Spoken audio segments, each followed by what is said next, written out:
You ever look a man in the eye and just know he's full of it? Not because of what he said or how he stood, but because something in his eyes just didn't line up with the rest of his face. Flat, dead eyes. The kind you see on a man who's not there to serve justice, just there to get paid and punch a clock. That was the first thing I noticed when he stepped onto my property. Not the uniform, not the badge that looked like it came from a Halloween store, but the emptiness in his stare.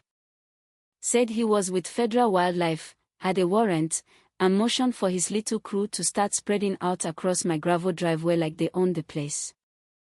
Clean boots, stiff holsters, hands twitchy.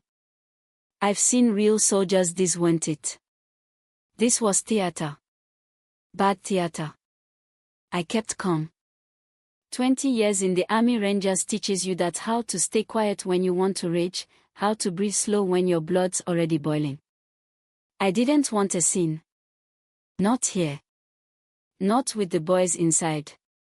A few of them still wake up in cold sweats if a screen door slams too loud. This ranch is the only place they've had to sleep without one eye open. So I just nodded and said, "Be my guest."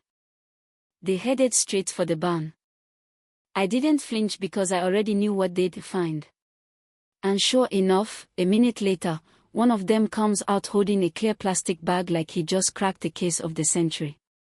3 feathers, bald eagle and a rusted leg trap. I almost laughed. If it weren't so disgustingly obvious, it might have been clever. Illegal possession of protected species, the league guy said, trying to smirk like he was some kind of cowboy. You have the right to remain silent, Mr. Hayes. I didn't say a word. Not because I was scared, because I heard something. A low hum, far off, like thunder rolling over the hills. The kind of sound that makes your spine straighten before your brain catches up. The sound got louder. Then louder. Until 6 bikes crested the hill, chrome flashing, engines growling. Tight formation. No weaving, no revving, just steady, deliberate motion. The Iron Hounds. They want a gang. Not the way people think. We were soldiers, survivors, brothers. And today, they answered the call. They pulled in, caught their engines, and the world went silent. Marcus, we call him Preacher, stepped off his bike, beard gray, eyes sharper than a hawk's. He didn't even look at the fake feds. Just looked at me. "Everything all right, Carl?" I nodded, slow. The lead guy puffed his chest. "This is official business." Preacher tilted his head, real casual. "Sure looked that way up until about 5 minutes ago."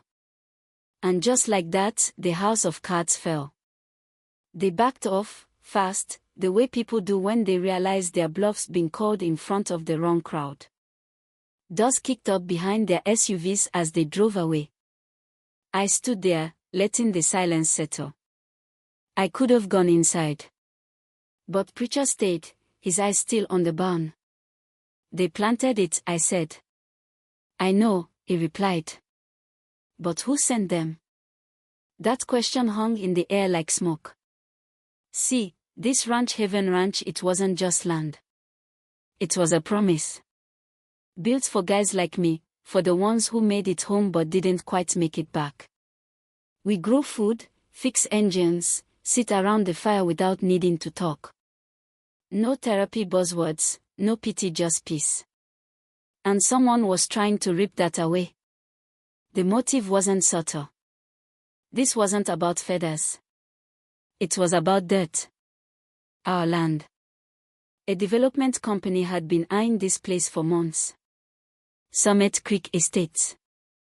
Rows of pastel houses and manicured lawns, all neatly carved into what used to be open sky and honest work. I'd seen the glossy pamphlets. Knew they wanted my land to finish their luxury golf course. I just didn't know how far they'd go.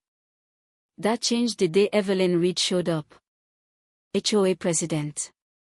Designer heels stabbing into my gravel like she owned the place. Said my barn paint clashed with the aesthetic of the neighborhood, visual disruption, she called it. I told her thanks, but I wasn't repainting a walking band to please some committee. That was when the violations started: noise, waste management, fencing ordinances, all fake. All documented. All dismissed. Then came the anonymous tip. Then came the feathers. It didn't take a genius to connect the dots. We regrouped in the barn that night: me, Preacher, Frank, Leo, and the rest of the hounds. Leo, our tech guy, said he might be able to pull camera footage from Summit Creek's private security network. If we could prove the drop the plants came from them, we had our smoking gun. Only problem. When Leo got in, everything from that night had been wiped. Not deleted, scrubbed. Pro level. Not something HOA presidents typically know how to do. That's when I got cold inside. This wasn't just HOA garbage anymore. This was corporate sabotage. And someone inside our circle had tipped them off. Someone had known about the barn. Had known about our plan to check the logs. We had a more. Now, trust, real trust among men like us. That's sacred. We've slept side by side in foreign deserts, covered each other in ambushes. So to think one of my brothers was playing both sides. That hit different. We kept quiet about the more. Let him think we didn't suspect. Meanwhile, Leo tracked down a lead, a fired landscaper from Summit Creek, said he saw something shady late one night near the clubhouse. We arranged a secret meeting, just me and Preacher. He never showed. But I got a text on my phone, from a blocked number. Just 8 words. You should have stayed on your ranch, cow. I didn't sleep that night. Just sat on the porch, shotgun across my lap, watching the horizon like it might blink. The next day, we staged a trap. Told the crew we were planning to crash the HOA's next meeting. Said a whistleblower would be leaving documents behind the clubhouse. Said we needed someone to keep watch. I assigned Shane newest hound, always edgy, always broke, to cover the drop spot. He took the bait. That night, while the hound stood toe-to-toe with HOA board members out front, Leo slipped inside and hacked Evelyn's laptop. Meanwhile, I followed Shane as he sneaked out back where 2 security goons were already waiting. He was delivering us right into their hands. I stepped out of the dark. Called his name. Watched the light fall off his face like a busted mask. Carl, I swear, I didn't mean to. Then why are they here, Shane? He couldn't answer. Didn't need to. Just then, the clubhouse speakers lit up with Evelyn's voice, a recording. I don't care how you do it, plant the feathers, plant the traps, make him look like a monster. And on screen, an invoice, bald eagle feathers, antique leg traps, all billed to Evelyn's account.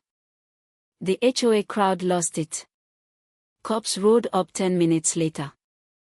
Evelyn in cuffs. Julian Croft, the developer behind the curtain, getting stuffed into the back of a squad car, all his smirks gone. Victory. But it was a bitter one. Back at the ranch, we gathered in the barn. Shane stood in the center, shaking, holding the patches from his cut like they were ashes. We didn't yell. Didn't threaten. Just stared. Preacher spoke first. This patch is a promise. You broke it. And I stepped forward, blade in hand, and sliced the threads of his vest. Not in anger, in grief. He walked out into the dark alone. We didn't stop him. Weeks passed. The land was safe. Donations came in. Veterans groups offered help. Neighbors apologized.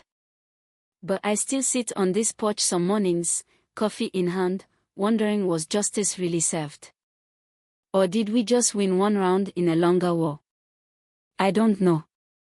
But I do know this: next time they come for us, they'll find we're not just a ranch full of broken men. We're a family with nothing left to lose. So what do you think, was it justice? Or just revenge dressed up in leather and law? Tell me in the comments. I'll be reading.